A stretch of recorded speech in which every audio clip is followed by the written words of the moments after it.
ఇప్పుడు చదవబడిన 41వ కీర్తన ఫస్ట్ వచనాన్ని చదువుదామా. పేదలను కటాక్షించువాడు ధన్యులు, ఆపత్కాలమందు యెహోవా వానిని తప్పించును. హల్లెలూయా. దేవుడి వాక్యాన్ని దీవించునుగాక. ఇక్కడ దావీదు ఈ మాటలు పలుకుతూ అంటూ ఉన్నాడు, పేదలను కటాక్షించువాడు ధన్యుడంట. ఎవరంట ధన్యులు? లోకములో ధన్యులని ఎవరిని అంటాం? ప్రతి వారం కూడా మనం ధ్యానం చేస్తూనే ఉన్నాము. ధన్యులు ఎవరంటామంటే ఒక మంచి ఆస్తి కలిగిన వాడిని, ఒక 10 ఎకరాల పొలం కలిగిన వాడిని, లేదా లోక సంబంధంగా ఏదైనా సమృద్ధి కలిగిన ఉంటే వాడిని నీకేమరా, నువ్వు ధన్యుడు, నీకేం కొరత లేదంటాం కదా. ఒక మంచి ఉద్యోగం ఉందనుకో వాడు ధన్యుడు. లేదా ఓ మంచి కుమారులు కలిగిన తండ్రి ఉన్నాడు అనుకో, అందరు అబ్బాయిలే పుట్టారనుకో, వాడు కూడా ధన్యుడే. అది లోక సంబంధమైన సామెత. ప్రతి వారు కూడా ఏదైనా ఒకటి ఉంటే వాళ్ళు ధన్యులని లోకంలో మనం చెప్పుకుంటాం. కానీ దేవుని వాక్యం ఏమి సెలవిస్తుందంటే, పేదలను కటాక్షించువాడు ధన్యుడంట. హల్లెలూయా. పేదలను కటాక్షించే మనసు అందరికీ ఉండదు. చాలా ఆస్తులు ఉన్న వాళ్ళు ఉంటారు, ధనం ఉన్న వాళ్ళు ఉంటారు, పొలాలు ఉన్న వాళ్ళు ఉంటారు. కానీ ఒక పేదవాడు మన ఇంటి ముందుకు వస్తే వాళ్ళని కటాక్షించే మనసు, లేదా వాళ్ళకి ప్రేమించే మనసు, వాళ్ళకి పెట్టే మనసు ఉన్న వాళ్ళకి లేని వాళ్ళకి అందరికీ ఆ మనసు ఉంటుంది. డబ్బులు ఉన్నవాడికే కాదు, ప్రతి ఒక్కరికి ఆ మనసు ఉంటుంది. మన మనసు ఎట్లాంటిదంటే పిసనారి మనసు కదా. చాలాసార్లు పెడతామనుకుంటాం కానీ మనకు మనం గొప్పగా అనుకుంటాం. కానీ పేదలను కటాక్షించడం అంటే మనకి లేని స్థితిలో కూడా ఈ ఎదుటోళ్ళ ఆకలి తీర్చగలిగిందే పేదోళ్ళని కటాక్షించటం. ఉంటే పెట్టేది గొప్పతనం ఏముంటుంది? నువ్వేముంది, ఎవరైనా పెట్టగలుగుతారు కదా. ఉంటే ఎవరమైనా పెట్టగలుగుతాం. లేదా ఉన్నవాడు ఈరోజు వండుకున్నది రేపటికి చాలా మిగిలిపోయింది అనుకో, అది కూడా పెట్టగలుగుతాడు. కానీ మనకి ఈరోజు వండుకోవడానికే లేదు. అందుకే సారేపతి ఎదవరాల గురించి దేవుని వాక్యంలో ఉంటుంది కదా. ఆమెకి కొంచెమే పిండి ఉండిద్దంట, కొంచెమే నూనె ఉంటుందంట. ఏముండిద్దంట? ఆమె ఇక ఆఖరి రొట్టె ఆ కొంచెం పిండితో ఒకే ఒక అప్పం కాల్చుకొని తిని చచ్చిపోవాలి. ఇక ఇదే ఆఖరి ఆహారం, మాకు ఇంకా ఆహారం లేదు, ఇదే ఆఖరి ఆహారం. కాబట్టి ఆ కొంచెం పిండితో ఆ కొంచెం నూనెతో కొన్ని అప్పాలు చేసుకొని ఆఖరి తిండి తిని చచ్చిపోవాలి అనుకుంది. అది ఆమె తీర్మానం. ఆ అప్పం కాల్చుకోవడం కోసం ఎక్కడికి వెళ్ళింది? కట్టెలు ఏరుకోవడానికి వెళ్ళిందంట. మరి అప్పాలు కాలవాలంటే, రొట్టెలు కాలవాలంటే కట్టెలు కావాలి కదా. ఇప్పుడంటే మనకి గ్యాసులు వచ్చినాయి, చక్కగా దిగులు లేకుండా వంటలు చేసేసుకుంటున్నాం. ఆ కాలంలో మరి ప్రతి వారికి కట్టెల పొయ్యి మీదే వంట చేసుకునేవాళ్ళు. కాబట్టి ఆమె ఆఖరి పిండి అప్పాలు చేసుకోవాలి కదా. ఈ ఆఖరి పిండి అప్పాలు చేయాలంటే ముందు కట్టెలు ఏరుకొచ్చుకోవాలని ఆ స్త్రీ ఏం చేసింది? కట్టెలు ఏరుకోవడానికి వెళ్ళింది. కట్టెలు ఏరుకోవడానికి వెళ్ళి ఆ కట్టెలు ఏరుతూ ఉండగా అక్కడికి ఒక దైవజనుడు వస్తాడు. హల్లెలూయా. ఎవరంట ఆయన? ఏలియా. ఏలియా వచ్చి ఆ ఎదవరాలను చూసి, అమ్మా నాకు కొంచెం దాహం ఇమ్మని అడుగుతాడు.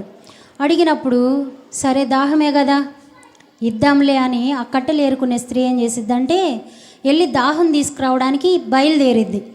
బయలుదేరుతూ ఉండగానే ఆమె కొద్దిగా దూరం వెళ్ళంగానే మళ్ళీ ఏలియా ప్రవక్త దేవుని సేవకుడు పిలిచి అంటాడు, అమ్మ దాహమే కాదు, నాకు కూడా ఒక అప్పం తెచ్చిపెట్టమ్మా అంటాడు.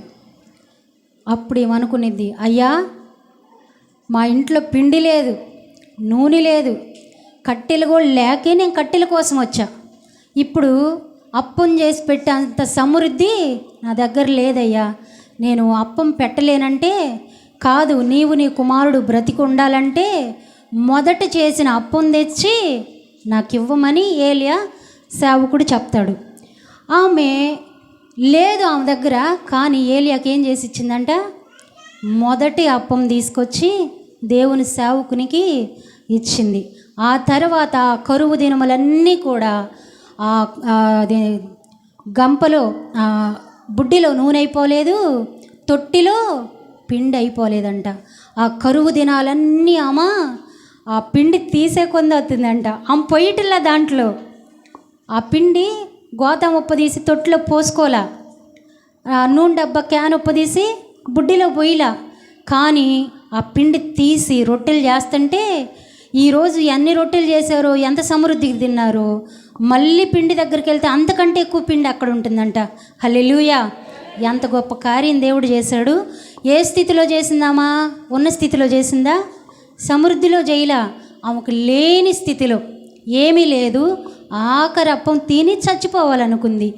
ఆ సమయంలో దేవుని సేవకుని ప్రేమించి మొదటి అప్పం ఇచ్చి ఎంతగానో దీవించబడింది. అందుకే ఈయన దావీదు కూడా అంటా ఉన్నాడు, పేదలను కటాక్షించేవారు ధన్యులవుతారంట. ఆ స్త్రీ ధన్యురాలైందా లేదా? ఓ గొప్ప గొప్ప రాజులు సహితం ఆ రోజుల్లో ఆ కరువు దినాలు 3.5 సంవత్సరం ఆ కరువు ఏలితే, ఆ కరువు దినాలన్నీ గొప్ప గొప్ప రాజులు కూడా ఆర్థికాన్ని అనుభవించారంట. ధనవంతులు, పొలాలు ఉన్న వాళ్ళు కూడా, పొలాలు పండితేనే కదా తినేది, లేకపోతే పొలాలు చూసుకుంటా కడుపు నిండిద్దా? నిండదు. అయితే ఆ స్త్రీకి జరిగినట్టు ఆ రాజ్యంలో ఇంకెవ్వరికీ జరగల. అందుకే ఆమె ధన్యురాలుగా ఉన్నది. అయితే ఇక్కడ దావీదు కూడా అదే అంటా ఉన్నాడు, పేదలను కటాక్షించేవారు ధన్యులు, ఆపద కాలమందు యెహోవా వానిని తప్పిస్తాడు. హల్లెలూయా! ఎప్పుడు తప్పిస్తాడంట? ఆపద అంటే అది ఏమైనా అవ్వచ్చు, కరువు అవ్వచ్చు, ఇబ్బంది అవ్వచ్చు, శ్రమ అవ్వచ్చు, రోగం అవ్వచ్చు, వ్యాధి అవ్వచ్చు, ఆర్థిక పరిస్థితి అవ్వచ్చు, ఏదైనా కానీ ఆ పరిస్థితిలో నుండి మనం తప్పించబడాలంటే మొదట ఏం చేయాలంట? పేదలను కటాక్షించాలి, పేదలను ప్రేమించాలి, పేదలని దగ్గరికి తీయాలి. పేదలకు మనకు లేకపోయినా మనం తినే దాంట్లో కొంచెంలో కొంచెమైనా వారికి పెట్టే మనసు మనకు ఉండాలి. నిజమే. అయితే మా జీవితంలో మేము కూడా చాలాసార్లు మా ఇంట్లో ఏమన్నా లేకపోయినా ఎవరన్నా మా ఇంటి ముందుకు వస్తే, ఇప్పుడే కాదు, మా అమ్మగారి కాలం నుంచి, మేము చిన్నప్పటి నుండి మా అమ్మని చూస్తూ పెరిగాం కదా, ప్రతి పిల్ల అమ్మ నాన్నని చూస్తారు కదా, వాళ్ళ స్వభావాలు తెలుస్తాయి కదా. మేము మా ఇంట్లో 6 సంఖ్య, 5 ఆడపిల్లలు, అన్నయ్య ఒకడు, మా నాన్న మా అమ్మ. ఎంతమంది అయ్యాం? చాలామంది ఉన్నాం కదా. సరే, ఆ రోజుల్లో మరి అంతమందిని పోషించడం అంటే మామూలు విషయం కాదు కదా. వాళ్ళకి ఏమైనా ఉద్యోగాలు ఉన్నాయా? కష్టపడాలి, పని చేయాలి, ఆ డబ్బులు తెచ్చి మాకు పెట్టాలి. సరే, అట్లయితే ఇక్కడ ఉన్న ఈ మన ఊరిలో ఉన్న యవనస్తులనైనా ఒక 10 సంవత్సరాలు 9 సంవత్సరాల పిల్లలనైనా పనికి పంపిస్తారు, కానీ మా ఇంట్లో మమ్మల్ని ఎవరిని పనికి పంపించలేమమ్మ. అయితే ఆ పనికి పంపించకుండా 6 పిల్లల్ని ఇంట్లో కూర్చోబెట్టి పెట్టడం అంటే మామూలు విషయమా? కానీ ఎవరైనా అడుక్కునే వాళ్ళు మా ఇంటికి వస్తే మాత్రం అది ఏదైనా వండని, ఆదివారం అంటే సహజంగా ప్రతి ఒక్కరు మంచి కూరలు వండుకుంటారు కదా, దానిలో కూడా కూర ఎందుకు పెట్టుకోవాలి, వాళ్ళకి ఎందుకు పెట్టాలనుకోదు, మా పళ్ళెంలో వేసి అన్నం కూర ఒక పక్కన కూర్చోబెట్టి కడుపు నిండా తిని వెళ్ళమని చెప్పిద్ది. అట్లా మా అమ్మగారిని చూస్తూ పెరిగాం. అయితే ఏ పరిస్థితిలోనైనా ఎవరైనా మా ఇంటి ముందుకు వస్తే మాత్రం మాకు ఏది ఉంటే అది, ఆ రోజు మంచి కూర ఉన్నా పెడతాం, ఆ రోజు పచ్చడి తిన్నా వాళ్ళకి పెడతాం, అట్లా పెడతా వచ్చేది. కానీ మా ఇంట్లో మేము ఎప్పుడు పస్తుండలే. హల్లెలూయా! ఎప్పుడు దేవుడు మమ్మల్ని పస్తుంచలా. అంతమంది మాకు పొలాలు లేవు, వరి బండేది లేదు, కొనుక్కొచ్చుకునే బియ్యం, అయినా కానీ ఆ ఉన్న దాంట్లో కూడా మా తల్లి ఎవరికైనా పెట్టేది. ఆ పెట్టే మనసు ఆమె దగ్గర మేము నేర్చుకున్నాం. మాకు ఒక తెలిసిన కాడ నుంచి మాకున్నా లేకపోయినా, వస్త్రాలైనా తిండైనా, మా దగ్గర ఏది ఉంటే, మా దగ్గర లేకపోయినా, మేము తినేదైనా సరే పక్కన వాళ్ళకి పెట్టే మనసు దేవుడు మాకు ఇచ్చాడు. అందుకని ఏ పరిస్థితిలోనైనా దేవుడు మమ్మల్ని పస్తు అనేది ఉంచట్లా. కొంతమంది ఆశ్చర్యపోతారు, ఈ పాస్టర్ గారు వాళ్ళకి ఎట్ట జరుగుతుంది, వాళ్ళకి జీతాలు అత్తనే తెగ చెప్పుకుంటూ ఉన్నారు, అంటూ ఉంటారు. నా ముందుకు వచ్చి వీళ్ళు కూడా మాట్లాడుతూ ఉంటారు, ఎట్లా జరిగిద్ది అక్క, మేము పొద్దాకు పని చేస్తూ ఉంటాం, డబ్బులు తెస్తాం, కష్టపడతాం, అయినా మీకు జరిగినట్టు మాకు జరగదే, మీకు జీతాలు ఏమన్నా వస్తాయా అంటే వస్తాయి. ఎక్కడి నుండి వస్తాయి? దేవుని సమయోచితమైన సహాయం ద్వారా మేము పోషించబడతా ఉన్నాం. హల్లెలూయా! అందుకే ప్రతి వారం కూడా మనం ఏం చేయాలంట? పేదలను కటాక్షించినప్పుడు మనకు ఆర్థికమైన ఏ పరిస్థితులైనా ఆ పరిస్థితుల్లో నుండి మనము తప్పించబడతాం. మనం తప్పించబడాలంటే ఏం చేయాలి?